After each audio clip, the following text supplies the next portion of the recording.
going to talk about Social Security. Now joining me in the studio is Patrick Carroll. Patrick is Executive Director of the National Committee to Preserve Social Security and Medicare. Thanks very much for joining us. Yeah, thanks for having me. And you're based in Hampshire. Correct. Yep. Tell us a bit about the committee. Where's it come from? So, headquartered in D.C., and we focus on, especially right now, a large grassroots effort to make sure people are going out, seeing candidates, making sure that their plan for Social Security and Medicare is put on the record. We have a great legislative wing down in D.C. that works with all different members to help get good legislation through, offer ideas, and really try to make sure that this program is protected into the future. All right, so let's evaluate the candidates. Let's start with the Republicans. Sure. We know we've seen in Europe and other places, one of the first things that happens under austerity regimes is they start going after people's pensions, public pensions, and amongst other things, try to raise the age. In Greece, that was one of the first things that was demanded by the European banks from the Greek people, and there were massive protests against it. What are we hearing from the candidates here about raising the age of eligibility for Social Security? Sure. Well, Christie, Rubio, Cruz, they talk about raising the retirement age. One of the things that we like to ask them is, if you're for raising it for 69, can you tell us some 69-year-olds that you've hired for your administrations or in your offices? It's obviously very difficult for people in that age to find work, so it's not something that we would recommend. They also talk about life expectancy, but when you really look at the numbers, more wealthy white Americans are living longer. Other demographics are not. So it's something that, while it sounds good and people in New Hampshire can relate to, it's not something that we're seeing across the country. So again, a racial and class divide, and particularly racial divide in the sense they're connected, but more people of color are in poverty, and people in poverty don't have this long working lifespan. Yep. They suffer far more. Why isn't this more of an issue, though, in the elections? And what have you heard from Trump on this? Well, the first rally I went to with Trump, he said he's not going to touch Social Security, so we'll see. I don't think he really has much of a plan. That's why he's trying to avoid the topic. The beginning of the season, back in May and June, we saw a lot of talk of Social Security and Medicare. Obviously, foreign affairs has kind of taken a big chunk of that in the past few months, but we're starting to see it pick back up. Obviously, Senator Sanders submitted legislation recently that would eliminate the cap and do a few other very big things. And while we haven't endorsed a candidate, we endorsed that legislation. Secretary Clinton has started to speak a little bit more about it, and we know that she's talked about lifting the cap. Not eliminating it, but lifting it, so we're hopeful that she'll work a little more.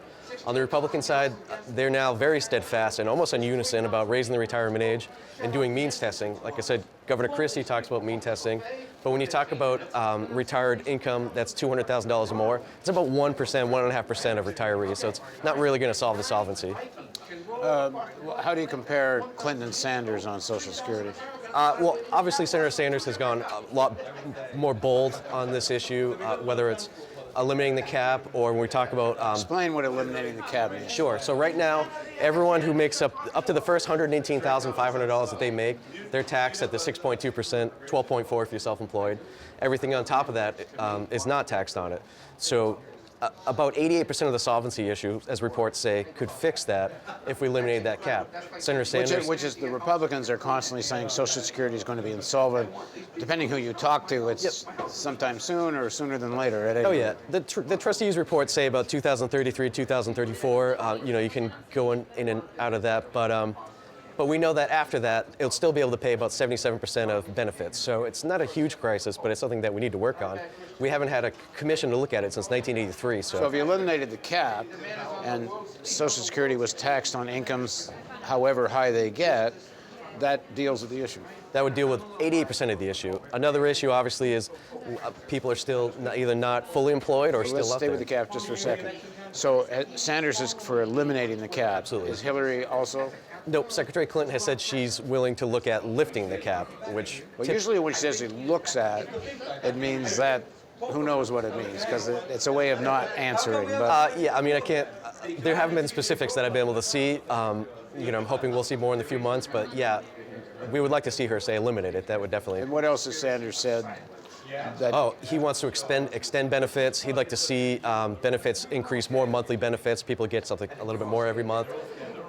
We've seen Senator Warren and Congresswoman Duckworth have introduced the SAVE Act, which would give, because there was no cost of living increase this year, their legislation would give everyone about a $540 instant benefit this year. So that's something that we'd really like to see, and I know Senator Sanders has spoken out for that. And you're in defense of Medicare. Excuse me. Senator Sanders is proposing a massive change in Medicare. He's actually saying Medicare for all, Yes. which I guess means you reduce the age of eligibility from, what is it now, 65 to 0, and then everybody's in it. What do you make of that? Is that in defense of Medicare, or does that somehow threaten Medicare? Well, I think it speaks to how much people who are on Medicare enjoy it, how cost-effective it is, how it gives the ability for the government to negotiate certain prices.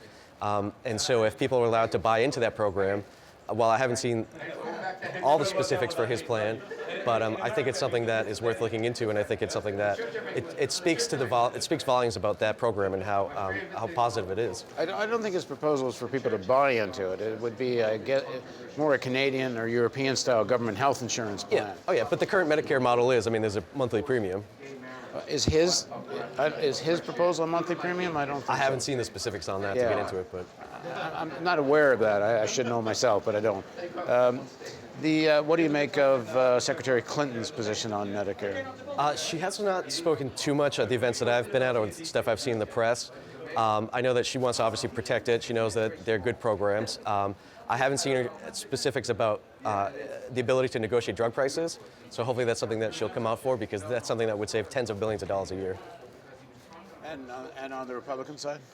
Not very supportive of the programs, not very supportive of negotiating prices, not very supportive of making sure that these are solvent into the future.